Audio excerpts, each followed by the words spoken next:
euh, accède quand on est en détresse. Qui vient nous secourir? On appelle à l'aide. Donc du coup, s'il y a des passants, on essaie de les interpeller, mais pas à tout va. Par contre, s'il y a quelqu'un qui passe, je vais lui dire, hé, toi, j'ai besoin de toi, viens m'aider. Je vais pas dire, à l'aide, à l'aide. Il risque de passer sur moi. Je vais intercepter quelqu'un de bien ciblé, je vais lui dire, hé, toi en bleu, j'ai besoin de toi, est-ce que tu peux m'aider? S'il veut bien, il viendra m'aider, s'il veut pas, il passera son chemin. Mais on peut s'aider aussi soi-même. Ne pas forcément attendre sur l'autre. Par exemple, si je crève, je vais pas je vais pas appeler quelqu'un qui vienne m'aider. Je vais dans le coffre de la voiture, je prends le clic, je change mon pneu, et je repars. Donc déjà, on peut s'aider soi-même. Après, si on peut avoir l'aide de quelqu'un d'autre, c'est un plus. Comment on sait que là, il faut accepter de demander de l'aide? L'humilité, on n'a pas connaissance à tout. Par exemple, si moi je sais pas changer un pneu, je suis obligé d'appeler un pote qui lui sait changer un pneu. Quand tu parles de cibler les gens, comment t'arrives-toi à savoir que c'est cette personne que tu dois appeler? Je peux pas le savoir.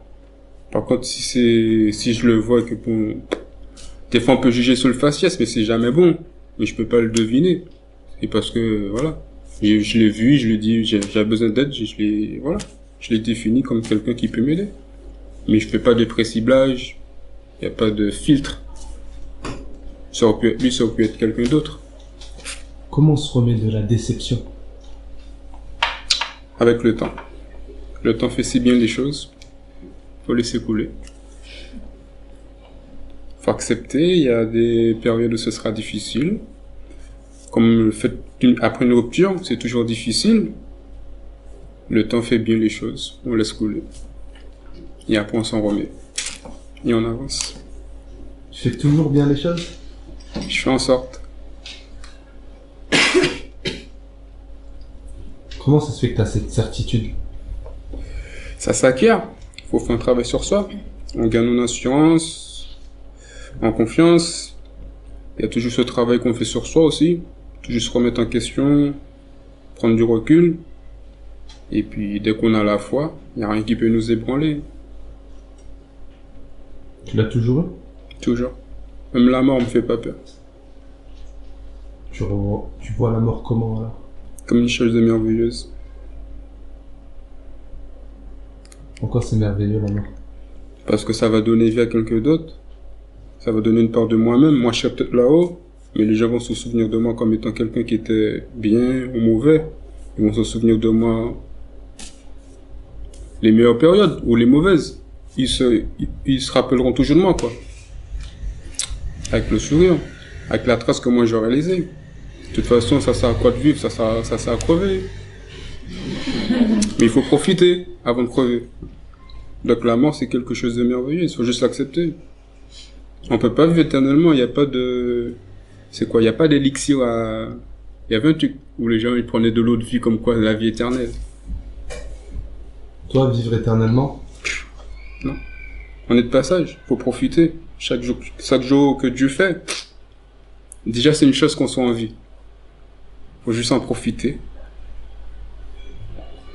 Comment profiter de la vie? Mais profiter de chaque jour que Dieu fait. Il suffit juste que le soleil se lève et qu'on prenne conscience que ça va pas durer éternellement. Aujourd'hui on est là, demain on sait pas si on sera là. Donc chaque jour qu'on a une chance de vivre, c'est profiter à fond, faire ce qu'on a envie de faire, ce qui nous passe par la tête.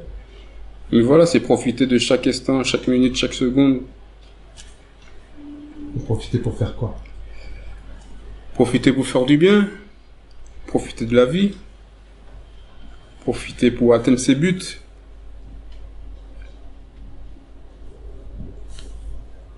Tu parlais de laisser une trace. Toi, quelle trace t'aimerais laisser à ta mort? Comme quelqu'un qui était...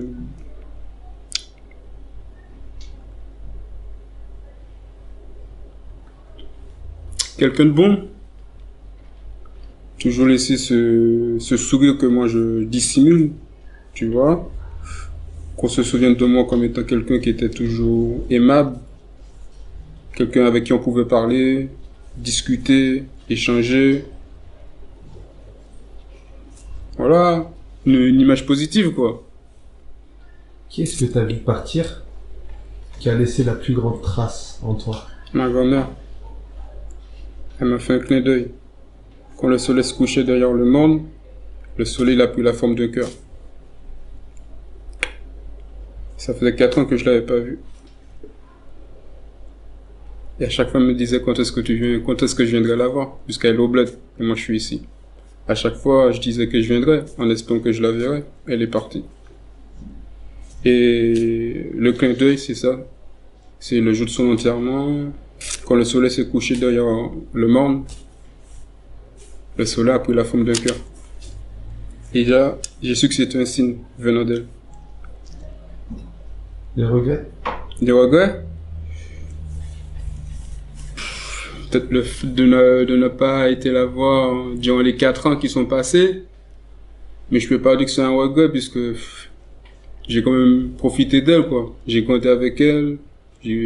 On a partagé des moments.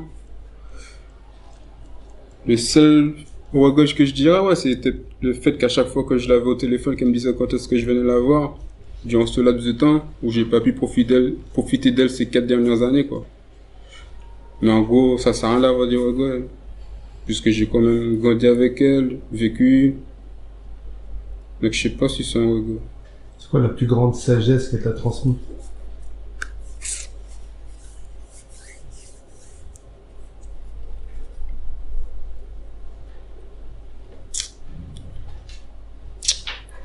La sagesse, mais je pense que c'est déjà ça à travers les mots comment je suis, quoi.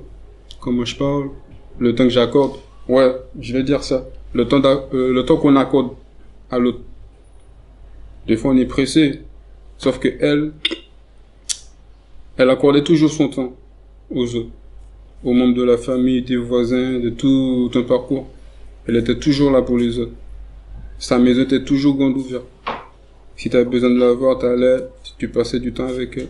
Et tu discutais, des fois les journées se défilaient, tu te rendais même pas compte que leur défilait. Donc, je dirais ça, le fait d'accorder du temps à l'autre.